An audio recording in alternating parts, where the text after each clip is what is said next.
बच्चों, आज हम एक बहुत ही महत्वपूर्ण और रोचक विषय के बारे में जानेंगे।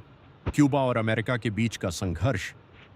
क्यूबा एक छोटा सा द्वीप देश है जो अमेरिका के बिल्कुल पास स्थित है। लेकिन छोटा होने के बावजूद इस देश ने एक समय दुनिया की दो सबसे बड़ी ताकतों को आमने सामने ला दिया था। इस कहानी की शुरुआत होती है साल 1959 से, जब क्यूबा में एक बड़ी क्रांति हुई। इस क्रांति का नेतृत्व फिडेल कास्त्रो ने किया। उन्होंने क्यूबा की पुरानी सरकार को हटा दिया और एक नई सरकार बनाई जो कम्युनिस्ट विचारधारा पर आधारित थी।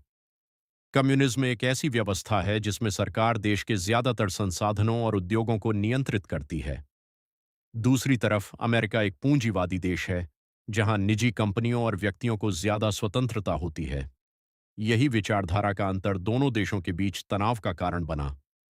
अमेरिका को डर था कि अगर क्यूबा में कम्युनिज्म सफल हो गया तो यह दूसरे देशों में भी फैल सकता है। इसी दौरान क्यूबा ने सोवियत यूनियन से दोस्ती कर ली, जो उस समय अमेरिका का सबसे बड़ा प्रतिद्वंदी था।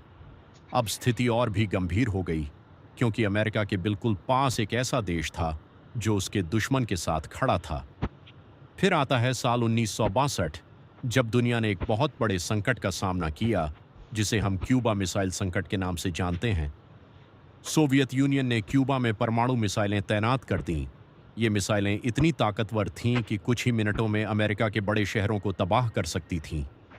जब अमेरिका को इस बात का पता चला तो वहां के राष्ट्रपति जॉन एफ कैनेडी ने तुरंत खड़ा कदम उठाया। उन्होंने क्यूबा के चारों ओर नौसैनिक घेराबंदी कर दी, ताकि और मिसाइलें वहां न पहुंच सकें। इस समय पूरी दुनिया में डर का माहौल था। ऐसा लग रहा था कि कभी भी परमाणु युद्ध शुरू हो सकता है, जो मानव इतिहास का सबसे विनाशकारी युद्ध होता। लेकिन कई दिनों की बातचीत और तनाव के बाद एक समझौता हुआ। सोवियत यूनियन ने क्यूबा से अपनी मिसाइलें हटा लीं और बदले में